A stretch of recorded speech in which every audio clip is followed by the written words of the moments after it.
Hello बच्चों, नमस्कार। आज हम हिंदी शिक्षण में जो व्याकरण शिक्षण की विधियों वाला टॉपिक चल रहा था, उसी में कुछ विधियां मैंने करवा दी हैं और कुछ विधियां अभी रह रही हैं, उनके बारे में अध्ययन करेंगे। जिसमें सबसे पहले सूत्र प्रणाली विधि मैंने करवाई थी आपको, जो इसमें व्याकरण के जो नियमों को एक सूत्रबद्ध करके छात्रों को रटाया जाता था और बाद में उनको उदाहरण देकर उनसे पूछा जाता है।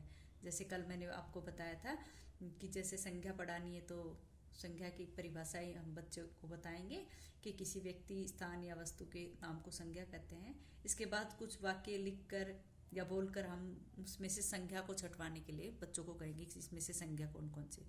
फिर आई थी कि पाठ्य पुस्तक विधि। ये जो पाठ्य पुस्तक विधि है, निगमन प्रणाली का ही दूसरा रूप माना गया है। और इसमें मैंने कहा कि सूत्र प्रणाली जो थी वो संस्कृत से आई थी, लेकिन पाठ्य पुस्तक विधि अंग्रेजी में आई थी। इसमें जो रीडिंग करना, जो पाठ का आदर्श वाचन, अनुकरण वाचन करना ही यहाँ पर पाठ्य पुस्तक प्रणाली कहलाती है। ठीक है, ये भी अमनोवैज्ञानिक मानी गई है। ठीक है, और ये भी अमनोवैज्ञानिक विधि में। फिर थी आगमन प्रणाली। आगमन प्रणाली जो थी वो किस टाइप से, जैसे उदाहरण प्रस्तुत करना, फिर निरीक्षण या विश्लेषण करना, फिर नियमीकरण या निष्कर्ष निकालना। इस तरह से आगमन प्रणाली जो थी वो स्टेप बाय स्टेप चलती है। वैसे आगमन और निगमन प्रणाली दोनों ही मैंने आपको पिछली बार भी करवा दी थी और अब की बार भी आपके हिंदी पाठ्यक्रम में इन विधियों का जिक्र मैं करूंगी आपके सामने। ठीक है,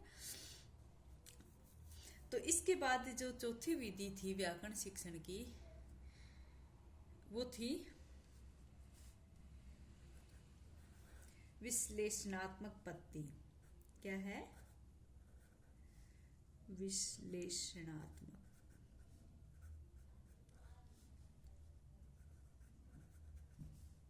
व्याकरण शिक्षण की विश्लेषणात्मक पद्धति ये क्या होती है?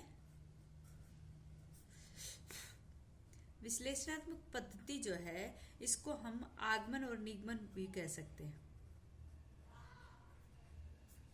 व्याकरण शिक्षण में विश्लेषणात्मक पद्धति को हम आगमन और निगमन भी विधि भी कह सकते हैं। क्यों कह सकते हैं? क्योंकि ये जो विधि है, ये इस पद्धति में क्या करते हैं अध्यापक जो है, नियम या उपनियम जो भी इस विधि में जो अपने निगमन विधि में दिए जाते हैं, नियम व उपनियम जो है वो देकर बालकों के सामने प्रयोग करवाए जाते हैं। ठीक है, तो एक जो विशेष नियम है ना, अभिशिष्ट नियम जिसको बोलते हैं, वो इसके अंदर परिलक्षित होता है, उसका लक्ष्य दिखाई देता है और उस नियम के कोई उदाहरणों के द्वारा स्पष्ट किया जाएगा। ठीक है, तो आगमन और निगमन दोनों ही विधि विश्लेषणात्मक पद्धति के अंतर्गत प्रयोग में ली जाती है, इसीलिए इसको आगमन निगमन या दोनों ही। और वैसे भी आप जानते हो, जहाँ पर निगमन विधि समाप्त होती है आगमन शुरू होती है, तो ये दोनों विधियां परस्पर एक दूसरे पर निर्भर है। और जहाँ पर निगमन विधि खत्म होती है वहां आगमन, और आगमन जहाँ पर खत्म होती है वहां पर निगमन विधि शुरू हो जाती है।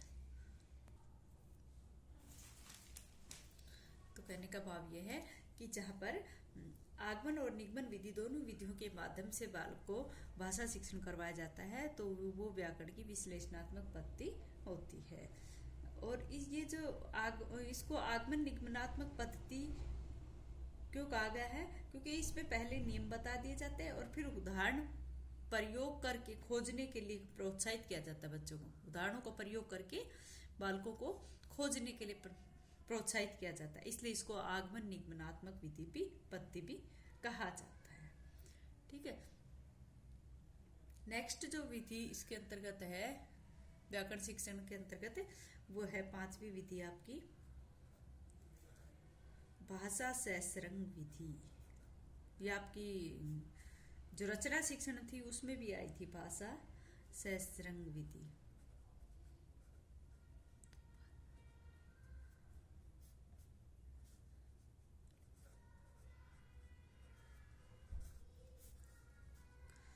भाषा सहस्रंग प्रणाली कौन सी होती है? इसके अंदर हम एक बात कहेंगे कि जो भाषा सहस्रंग प्रणाली है, इसके अंतर्गत व्याकरण शिक्षा जो है वो सैद्धांतिक रूप से नहीं होती, व्यवहारिक पक्ष के ऊपर अधिक बल दिया जाता है। वैसे हम ये जानते हैं कि व्याकरण जो है वो हमारी भाषा का नियमीकरण करता है, सैद्धांतिक रूप देता है, प्रदान करता है, क्योंकि व्याकरण नियमों के अनुसार चलता है। लेकिन भाषा सहस्रांग प्रणाली के अंतर्गत व्याकरण शिक्षा के जो सैद्धांतिक पक्ष है उस पर कम बल देकर इसके व्यवहारिक पक्ष पर अधिक बल दिया जाता है। कहने का अर्थ है कि जो सैद्धांतिक पक्ष है, पक्ष की अपेक्षा व्यवहारिक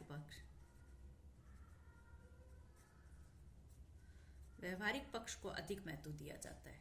ठीक है, व्यवहारिक पक्ष पर अधिक बल दिया जाता है। और ये जो भाषा सहस्रांग प्रणाली है, इसमें विद्यार्थियों को क्या करवाया जाता है कि जो अच्छे लेखक होते हैं, या हम कहें कि जो प्रसिद्ध ख्याति प्राप्त जो लेखक होते हैं, उनकी रचनाएं विद्यार्थियों को पढ़ाई जाती है। ठीक है, और उनकी रचनाएं पढ़ाते हुए ही, या फिर हम कहेंगे कि उन सहायक पुस्तकों को पढ़ने के लिए बालकों को कहेंगे, और भाषा के शुद्ध रूप का ज्ञान बच्चे यहाँ से प्राप्त करेंगे। किससे? ख्याति प्राप्त लेखकों की या कवियों की पुस्तकें पढ़ेंगे और उससे भाषा के शुद्ध रूप का वो ज्ञान करेंगे। इसीलिए तो भाषा सहस्रांग प्रणाली कहा गया है इसको। ठीक है, तो ये जो विधि है, इसके माध्यम इस माध्यम से शिक्षण करवाने से समय तो अधिक लगता है, लेकिन व्याकरण के जो नियम है उनकी जानकारी भी अधूरी रह जाती है। ठीक है, क्योंकि इसमें तो सिर्फ लेखकों की रचनाएं पढ़ाई जाती हैं, और उसमें बच्चा कितना सीख पाता है कि जो उसमें भाषा का जो रूप दे रखा है उसको वो कितना सीख पाता है। सिर्फ उतना ही जितना उस टीचर ने उस लेखक ने उसके अंतर्गत दे रखा है।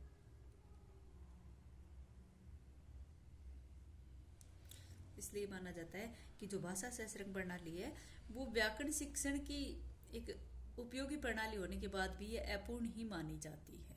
अपूर्ण ही मानी जाती है कि इससे व्याकरण का सही ज्ञान नहीं कराया जा सकता। क्यों कहा गया है?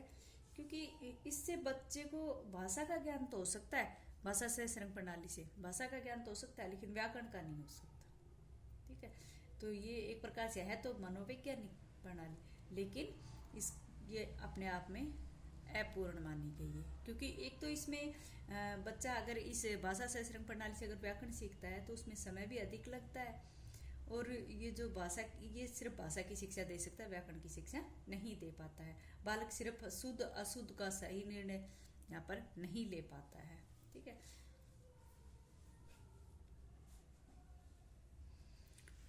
भाषा शिक्षण के लिए उपयुक्त है। नेक्स्ट विधि जो है वो है समवाय विधि या फिर समवाय प्रणाली। व्याकरण शिक्षण की समवाय प्रणाली। समवाय प्रणाली क्या होती है? ये भी भाषा सहस्रांग प्रणाली की से मिलती जुलती है।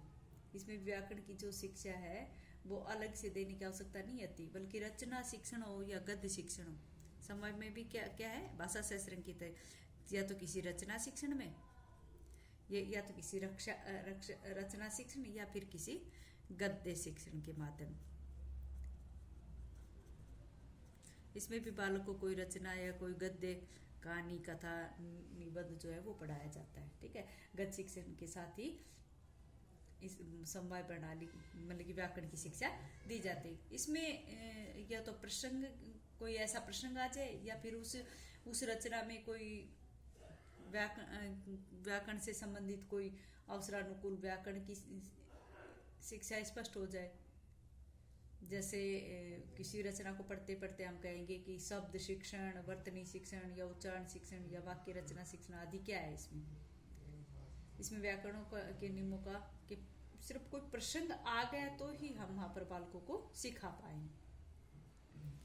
जो पाठ्य पुस्तकों के अध्ययन के बीच में अध्यापक जो है वो व्याकरण की बात समझाने के लिए कोई न कोई प्रसंग उसमें से ढूंढ लेता है, उसके बारे में विद्यार्थियों को वो बताता है। वैसे ये जो विधि है समवाय प्रणाली, इसमें अगर व्याकरण का शिक्षण बीच बीच में अध्यापक करवाता है तो ये बहुत ही स्वाभाविक और रोचक विधि मानी गई है। क्योंकि इसमें स्वाभाविक रूप से जब समस्या उत्पन्न होती है तभी अध्यापक उस समस्या का समाधान करते हुए व्याकरण की शिक्षा दे रहा है। ठीक है, और उस समस्या का समाधान क्या दे रहे हैं कि वो व्याकरण की ही शिक्षा दे पढ़ा रहा है उनको। ठीक है, लेकिन इससे अधिक ये भी माना जाता है कि ये विधि, ये जो समवाय प्रणाली है, ये व्याकरण शिक्षण के लिए अधिक उपयोगी नहीं। कोई प्रसंग आ गया तो उसकी शिक्षा ये दे सकता है, लेकिन जो निरंतर व्याकरण की शिक्षा चलनी चाहिए वो समवाय प्रणाली के अंतर्गत नहीं दी जाती है।